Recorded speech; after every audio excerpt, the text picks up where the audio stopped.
Hello, everyone. Welcome to Being Patient's Live Talk. And today we'll be speaking with Kamaria Moore-Hollis, who's a young caregiver for her mother, Mary, who's living with Alzheimer's. And Kamaria is part of the growing number of millennial caregivers who are caring for their loved ones living with dementia. So thank you, Kamaria, for joining our Live Talk series, which is part of our new series on diversity and dementia, which is produced by Being Patient with support from Eisai. So thanks for taking the time out of your day during your work day. No problem. Thanks for having me. Yeah. So Kamaria, I want to start off to ask you, how did your journey as a young caregiver begin? Because, you've been a caregiver for both of your parents now, right? Can you share with us how it all started? Sure. So I was a caregiver for my father when I was 22, starting when I was 22. Unfortunately, was not a very long time. My father was diagnosed with a brain tumor, and so he wasn't able to work, but lived independently for about a year, and then started getting more and more sick and was put into hospice.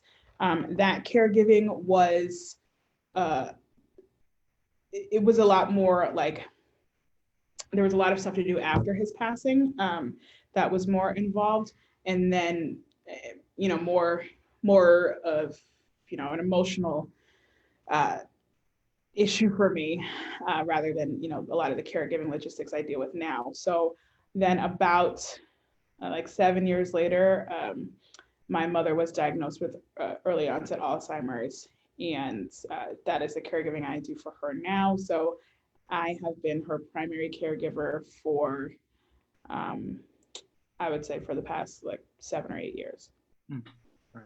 So when your dad was diagnosed with brain tumor, that was a different type of caregiving than the type of caregiving that you are now for your mother, right? Correct. Got it. And I mean, did you expect that one day that you might eventually have to be a caregiver for your mother as well? Was that something that ever came across in your mind? I did not. I did not expect to be a caregiver for either of my parents. So after dealing with it with my father, I absolutely did not think that I would have to do it for my mother. Right.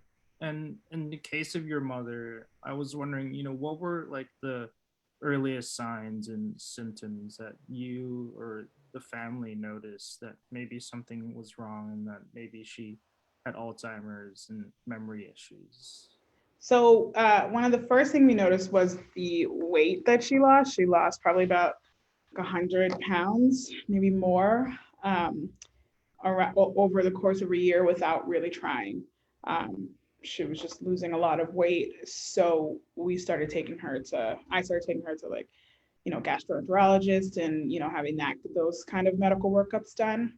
But the main thing that stands out to me was my grandmother, my paternal grandmother. She lived in Florida and she came to Boston to visit. And it was the first time that she had seen my father's grave. So we spent like with my mother and my paternal grandmother, we spent a whole day together. We went to my father's grave. My husband is a cook. We went to his restaurant. We spent like a significant amount of time together that day.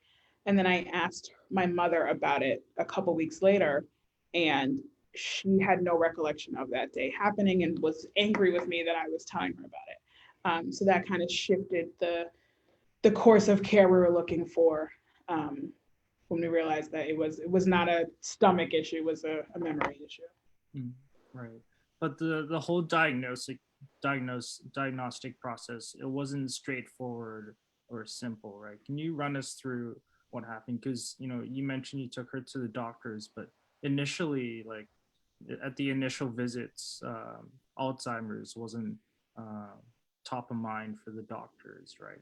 No, it was like I said, we had to be our own advocates, so it wasn't like we went to our PCP and she was like, and we said she has Alzheimer's. Like we kind of made our own appointments based on what was going on with her. So after we did all of these medical appointments regarding gastroenterology and MRIs of the stomach and all that stuff, and there was nothing there.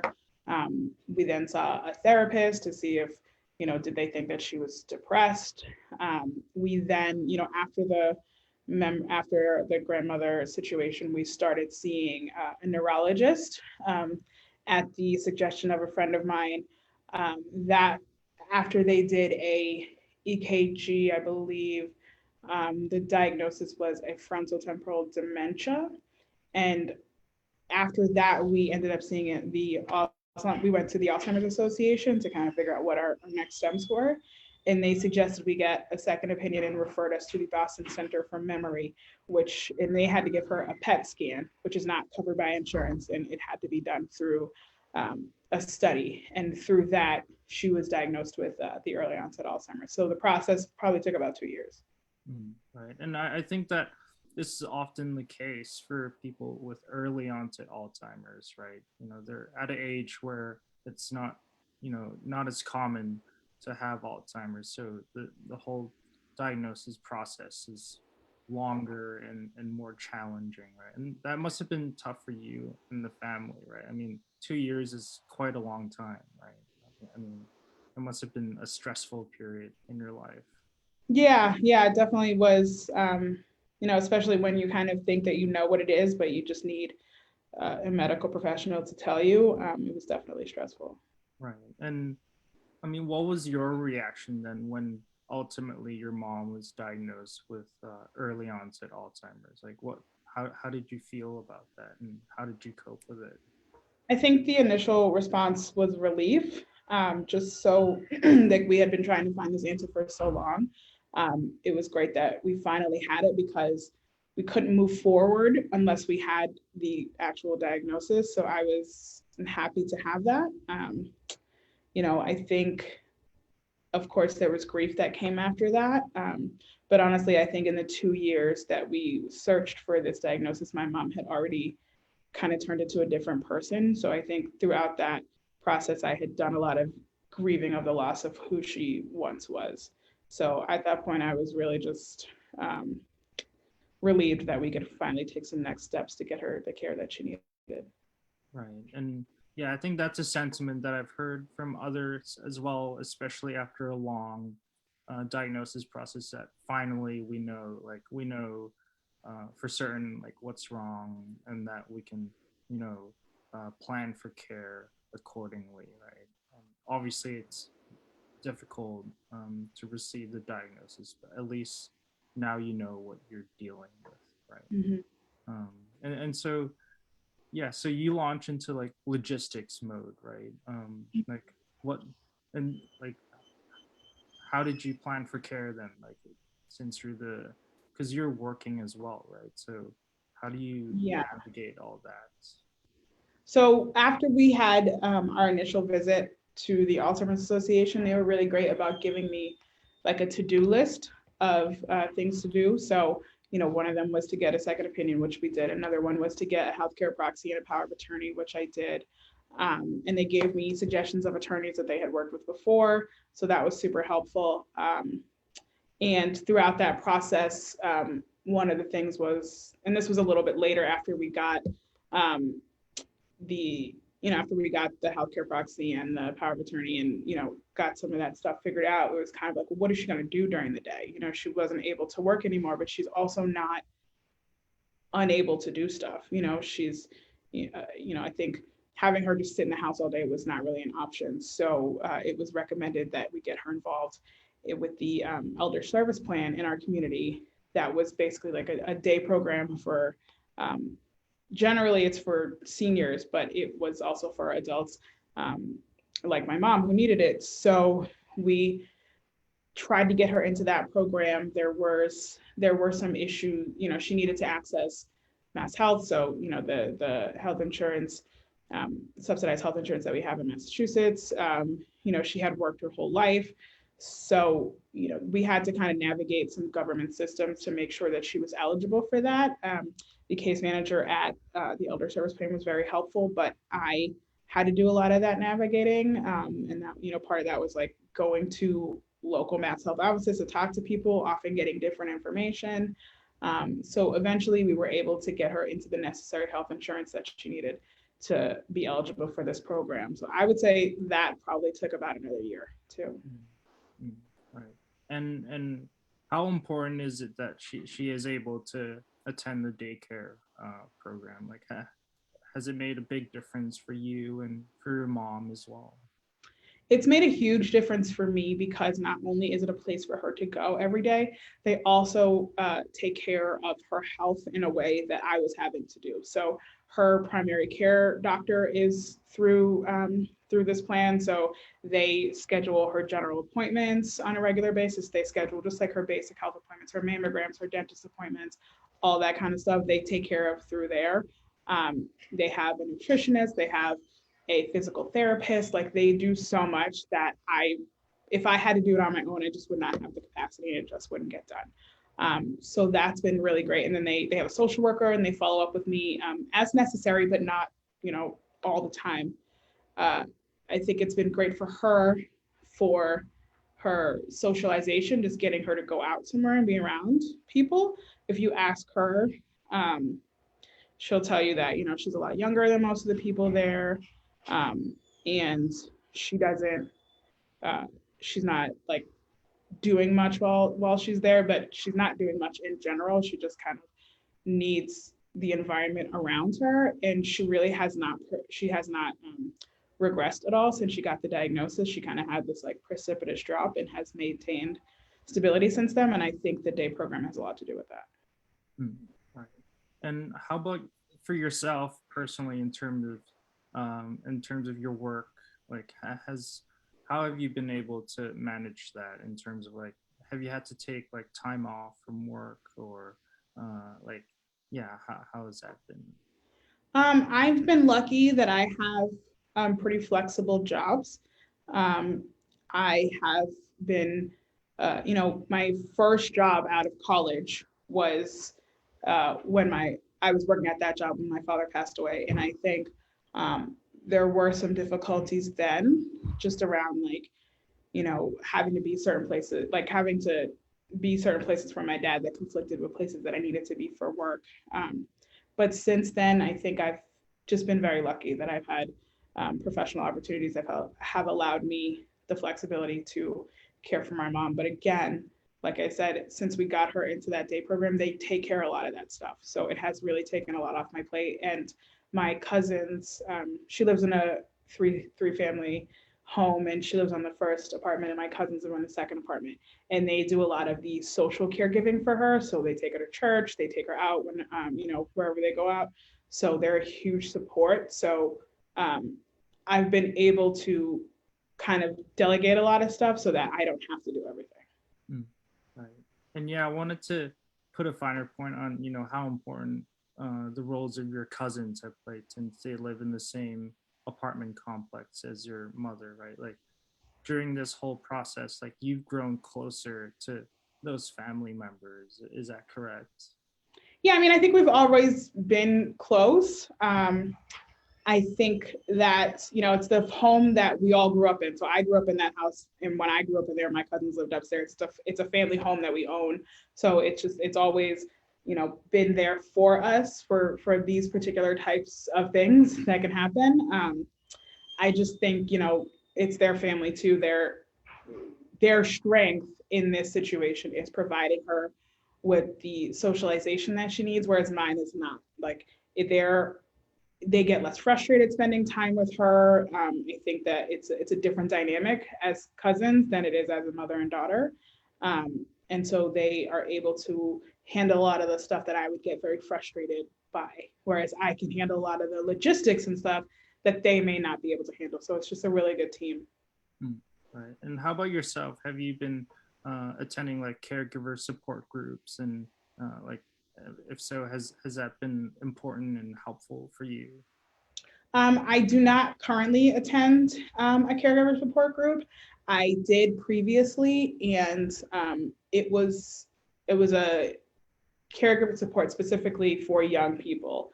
I found it helpful, but I was the only person of color there ever.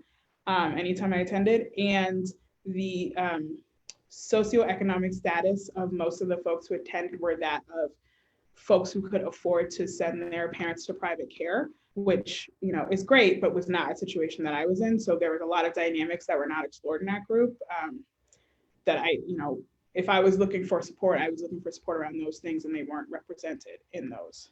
So I have not been back to one since. Right. Yeah. And you mentioned you were the only person of color, in that group. I was wondering, like, do you have any thoughts about, whether, like, the challenges that people of color caring for a loved one with dementia face when they're seeking for support or care? Do you have any thoughts about that?